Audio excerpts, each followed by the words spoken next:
Well over legal, and it's full as well. Fantastic. Look at that, what a big stud rainbow. Proper yabby trap.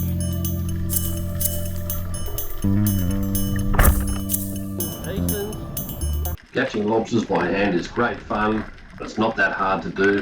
This series of videos is going to show you some great tips and techniques of where to find them, when to find them, how to catch them, what gear you need, what hazards there are. You don't need to be a fantastic diver to catch lobsters, dive deep or hold your breath for a really long time.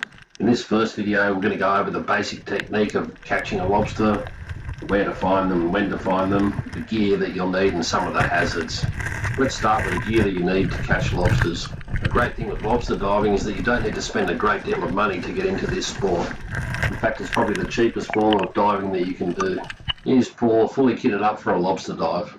A comfortable wetsuit to keep you warm for at least a couple of hours, a good set of fins, your mask and snorkel, keeper bag, gloves, spear gun, float and flag, a weight belt with a quick release, I like the rubberized style, dive knife and a lobster measurer. The mesh keeper bag I use has a 1 centimetre square mesh and is often called a scaler bag in a tackle shop.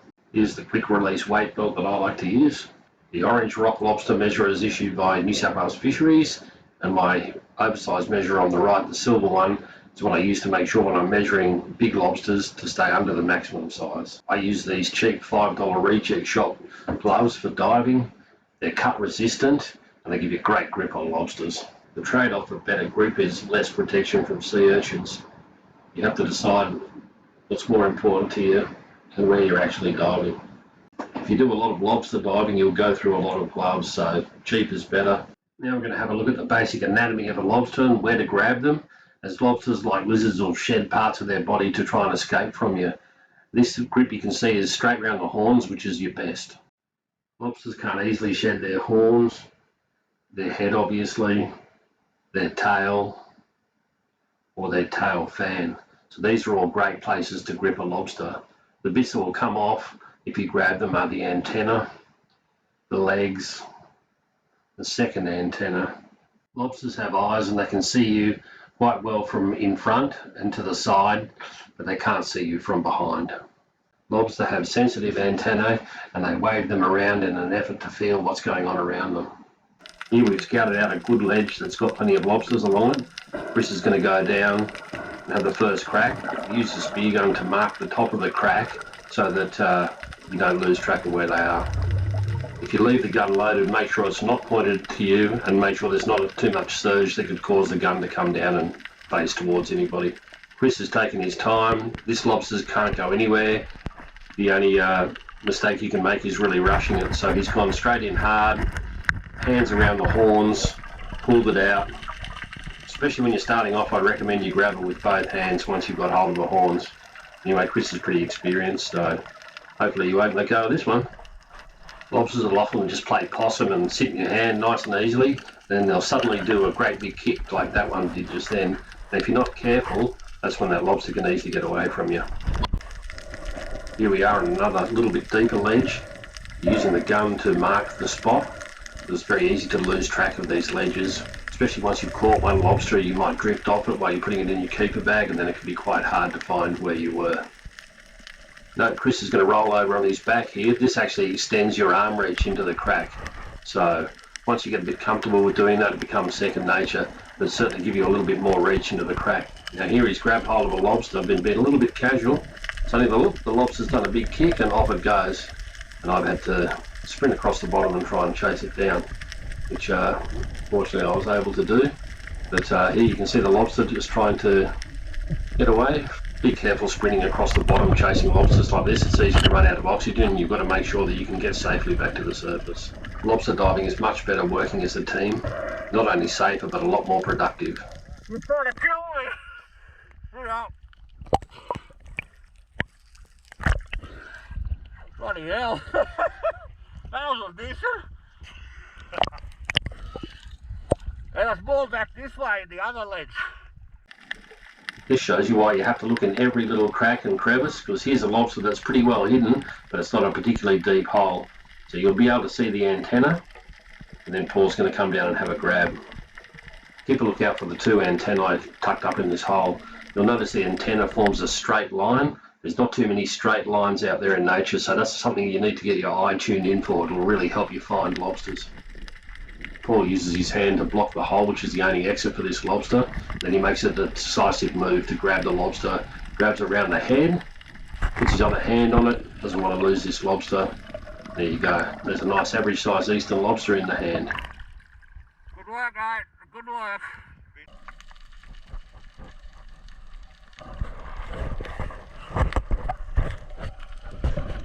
These big gutters often have long parallel ledges running along inside them, so it's always worth diving into them and having a look along. This one was a particularly nice ledge because it was nice and shallow. You'll see the lobster sticking out quite obviously. Beautiful clear water makes it a lot easier. There you can see him waving his antenna around, trying to work out what's going on.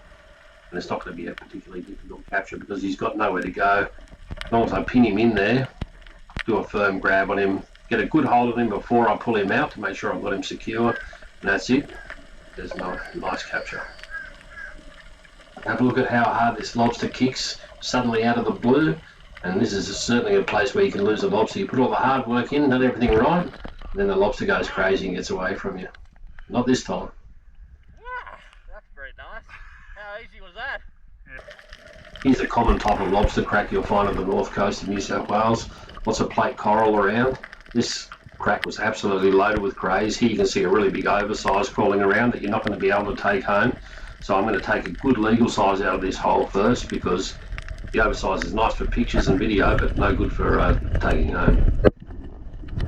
I grab this lobster firmly around the horns, make sure I've got a good grip before I pull him out, and then it's back up to the surface.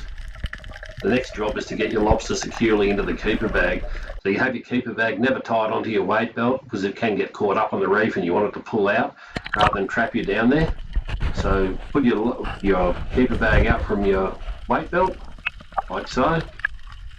Keep a firm grip on your lobster at all times, because as soon as he feels that keeper bag, he's likely to start kicking. And just gradually work the keeper bag up and around the lobster so that you've got him nice and secure. Don't let go of the lobster horns until you've well and truly got that drawstring closed, so whatever happens, the lobster can't get away.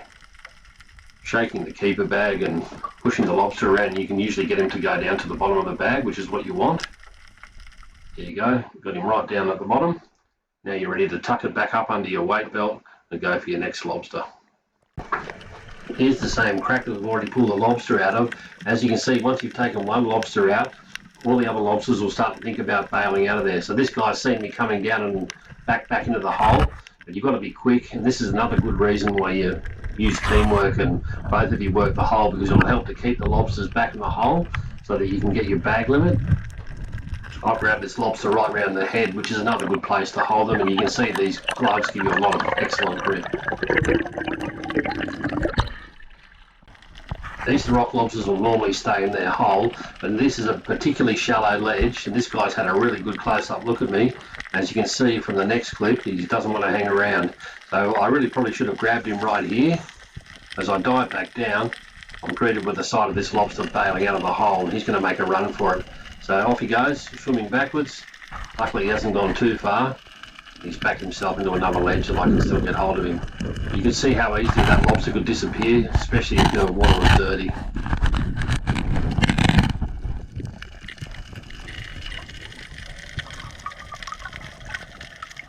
I was pretty sure this lobster was oversized when I grabbed it, but I always check them on the measurer unless they're really ridiculously big. And as you can see from the footage, it's at least 3 centimetres, maybe 4 centimetres oversized. Lobster this size is going to weigh over 3 kilos, but you have to let them go. Anything over 180 mil or 18 centimetres carapace length has to be released. If you're wondering about the measurer, these are our Californian Abalone measurers, which was a 7-inch measure, which is 18.2 mil, and we just shaved a couple of mils off them, and they made a fantastic lobster measurer. Unfortunately, I haven't seen any commercially available lobster measurers for oversize, but you can always make your own. Well, now I'm taking you further south. We're down in the Port Stephens area, and it's very different rock formation from what we get at home. Vertical cracks like this one that I'm pointing out here are much more important habitat for lobsters than the horizontal cracks that we normally dive at home. Beautiful day for the diving, as you can see, and we'll take you out and show you exactly what the cracks look like in this more southern reef diving. Habitat's quite a bit different here from up north. This short kelp, we've got Cunjuboy with purple coralline algae on it, and these vertical cracks. And you'll see as we part the kelp and have a look underneath, the lobster just sitting up vertical in that crack, and it's quite open, so you need to be fairly swift, bang down on him, grab him right around the head, take him back to the surface. These black Centris stephanus sea urchins are a real pain, and are found very commonly from Port Stephens south. You need to be aware of them when you're grabbing your lobsters, because they will put spines into you. Here's another vertical crack. You'll see when I get down to it that there's a lot of growth that's basically covered the top of the crack in, where it's narrowed up with Cunjuboy and sponges and what have you, and an urchin is blocking the cray in, so it's pretty easy to capture this one. Hand straight in, pin the cray in, grab hold of him round the head and the horns, pull him straight out. You'll see I'm quite a long way offshore here. You do need to keep your head up looking around for boats, and in Port Stephens you really need to be looking out for great whites. I've had a lot of run-ins with great whites lobster diving here. I mark the crack again with a gun so I know where I'm going. This is another great technique for a lobster. I'm holding the camera on him and he's looking straight at the camera, and I've got my other hand behind him, so as he's backing up, all he's focused on is that camera coming at him, and he's not thinking about what's coming behind him, and before he knows it, my big oversized mitt comes down and grabs him around the back. So that way you can get a lobster to back right into you and he doesn't even know what's coming. Just undersized lobsters are very common at Port Stephens and further south, and this is how you measure one. Put the measurer between the antenna and over onto the carapace, and if it goes over the carapace like this and touches the tail, it's undersized. So it's about 1 millimetre, but it's still undersized and of course has to go back. Talked about hazards like boats running out of oxygen and risking shallow water blackout, sea urchins that can spike you, but here's another character that can certainly cause you some grief, and that's the wobbegong or the carpet shark. Lobsters like to hang out with these guys because these guys eat octopus and the octopus eat lobsters, so they have a good symbiotic relationship together. But they're lightning fast, they can turn around and bite their own tail. I've been bitten twice by wobbegongs. A big wobbegong can potentially hold you down and drown you, so you do need to give them some respect. Here you can see what I mean about lobsters and wobbegongs hanging out together. You really want to push your hand past this size wobbegong's face to grab this lobster. Not me. Here's another nasty little character, the red rock cod. These things also like to lie in lobster cracks and are very, very hard to see. And if you jam your fingers into the spines of these, you will know about it. Just with that evil little face, just waiting to spike you. Some of the other hazards you can face are, of course, big seas, dirty water, cold water. Check your entry and exit points for safety. Make sure you've got a backup exit point if conditions change or you get caught in currents. If you don't know the area, try to find out and go with someone that knows the area and tell someone where you're going and when you'll be back. So happy diving, safe diving. In episode 2, we're going to cover a few different species. We'll have an in-depth look at prospecting for lobsters, how to find new lobster ground, especially in places that you've never been to before. We'll also cover the time of the year, whereabouts in New South Wales you should be to find lobsters, and some great prospecting tools. I hope you've enjoyed this first video in our lobster collecting series. Please let me know any feedback that you have in the comments section below. I'm always happy to get positive feedback and negative feedback, and I'll see you on the next episode.